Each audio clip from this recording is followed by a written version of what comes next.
So first thing first, Wike doesn't hate Peter Obi. Wike recognizes the personality, capacity, and competence of Peter Obi. However, there is a reason why Wike cannot publicly declare for Peter Obi or the obedient movement. And then, of course, this is a very simple journey. But before I do that, I want you to watch this video. This video will expose you a bit to the conversations of what I want to talk about in this. Just watch the video. Peter's presidency, exciting to me because I know him personally. Achievable is what I want him to prove. Because what he's doing now is what he would have done a year ago. And I mean consultation. We have 5 governors, 2 APC governors, 2 PDP governors, and 1 APGA governor.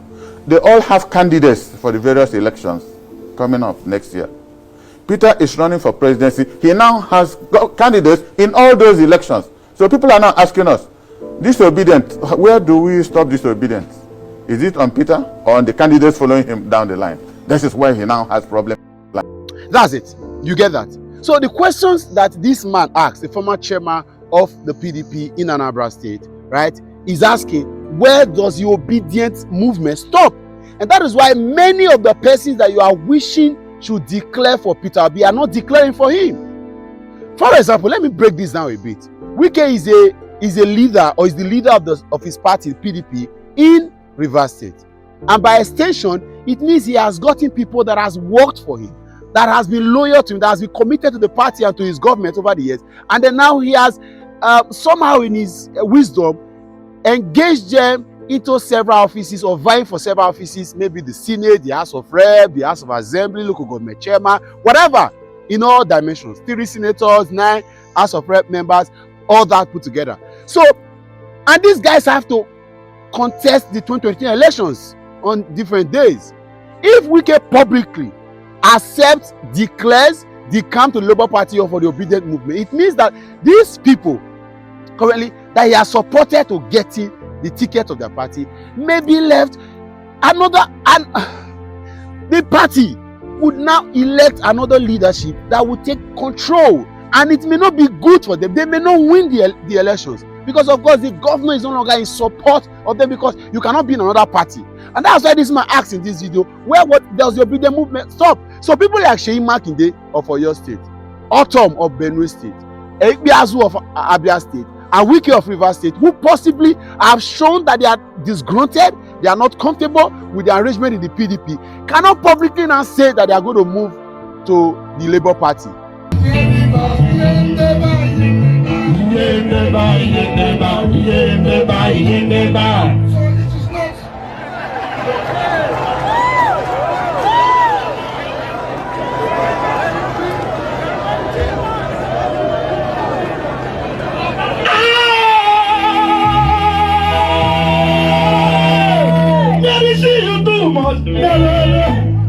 So if you have given to Adamawa, you given to Benue, you given to Delta, won't you give Rivers? Won't you give Rivers? You take, this one take, this one take. What of Rivers? What do they take? Just you come and collect vote. Fa fa fa. Tira Obara, Tira Obara, Tira Obara. Jesus, Tira Obara, Tira Obara. Tira Obara, Tira Obara, Tira Obara. Yes, Jesus, Tira Obara, Tira Obara.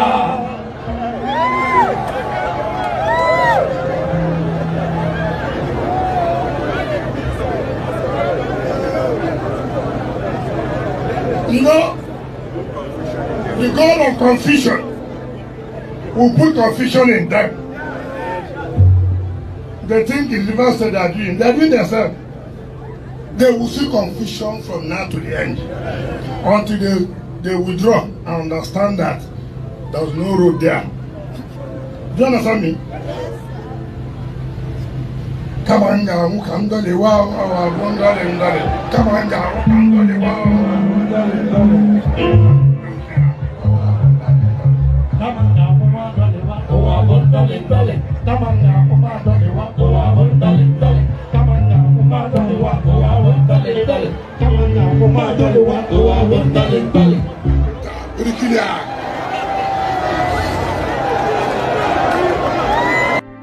There may be some inner work, right? Some behind the scene attachment and engagement and commitment, but it's very difficult. I'm not saying that it's impossible, but it's very difficult because they have got candidates in their party.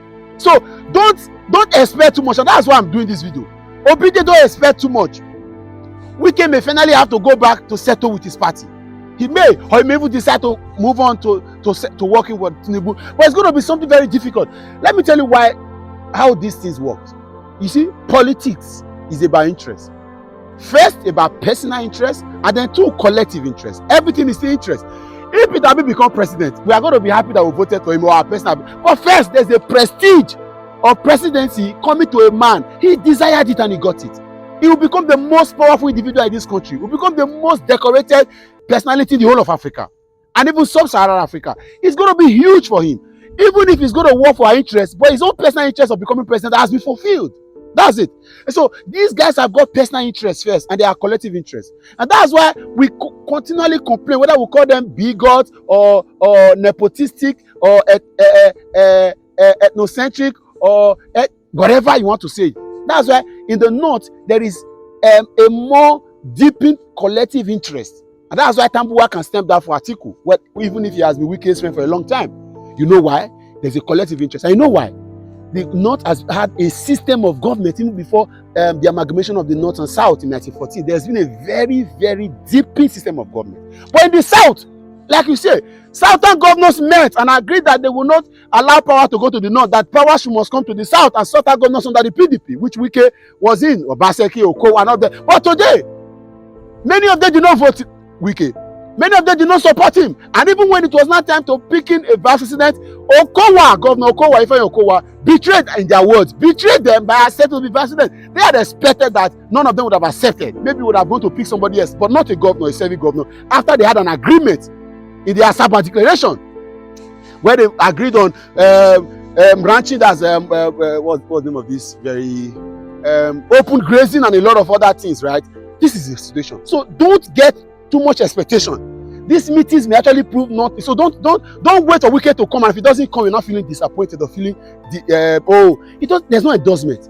Wike decamping to Labour Party or supporting Peter Obi doesn't mean that he will win the election. Neither does he not accepting to work with Peter Obi or declaring to join the Labour Party means that Peter Obi will lose the election. I want that to be very clear, right? So currently, there are governors, for example, Governor Obaseki of Edo State, who personally we notice that he has been a bit supportive of the obedient movement. The PVC registration in Edo State, as organized by Edo Pikin and his friends, right, had the deputy governor in attendance. That is one of a million of all the cases in other states of Nigeria. Because of course you know that thing was definitely an awareness to have people go get PVCs, to supporting a new entrant into the field. Why am I saying this? For Obaseki, he's having an issue with the party. There is the issue of Wike using Danobi as a proxy to controlling the party currently, or maybe I got that. Let me rephrase that. There's an issue of Governor Obaseki trying to take over the control of the party as against the Danobi management seems to have, right? I'm careful with my words. I'm not a politician, so I'm careful. Let me not take side. You see, but for him, there is a Supreme Court judgment that is being expected 2 days before INEC portal closes for any party to feed a new candidate. There are rumors everywhere that there are some candidates of the Obaseki's brand, right, who have already picked form from the Labour Party. So it's easy. If you hear Governor Obaseki declares or decamps to the Labour Party tomorrow, don't be surprised. It's almost easy for him. If he wins the case in the Supreme Court, oh, good and fine, his candidate would be recognized by INEC. But if he does it, right, what happens? It means that his candidates who are already in Labour Party, as we heard, right, will move on. What am I saying this? Please don't be expecting too much from these people. These guys are politicians. Their interests first. Wike has got people in his party, House of Assembly, Senate, House of Rep, that he has to support to becoming. They have supported him all this while, so he has to support them. Sheyi Makinde the same thing. Governor Biazu of Abia said the same thing. Otom the same thing. So these guys cannot publicly say, I'm in the Labour Party. So don't expect too much. However, what we need to recognize is the fact that the growth of nobody is rejecting the fact that this man is competent. Nobody is rejecting the fact that this man is capable. Nobody is rejecting the fact that this man is the best out of all of them. So let's keep that. Let's share videos like this. Let us make it clear that that was the expectation of people. And I do that always. If you go to my personal wall, I am not expecting too much. I'm not a Wike fan, right? But I do not, he's not a bad person. He's not a bad politician. He understands. He has put the interest of the South first. Some person say if he had been nominated or has been picked as vice president of the party, running mate to Atiku, he may not have been doing all this he's doing, but he wasn't picked, so we cannot assume, right? So let's keep doing the things we are doing. Let's keep supporting Valentino Ozigbo, a big chieftain, like one somebody said, Dino said, who is the big Southeasterner. Valentine has joined. Other persons will join in no time. Of course, you see the good work that Olusegun Obasanjo is doing, consulting and all that. So we are doing. We don't even want too much infiltrations from these politicians because their interest is also very paramount. Let the people continue to decide the push and the structure and the focus of this campaign. Together, we'll make it happen. I believe in Nigeria. I think you should. So let's share this video. Let it go around. Let us know. It is not politicians that we need now. It is the people. Let's go to do our thing. Let's go to do our grassroots mobilization. Let's go to do door-to-door support, door-to-door campaign. We will win if we can. It is actually possible. God bless you.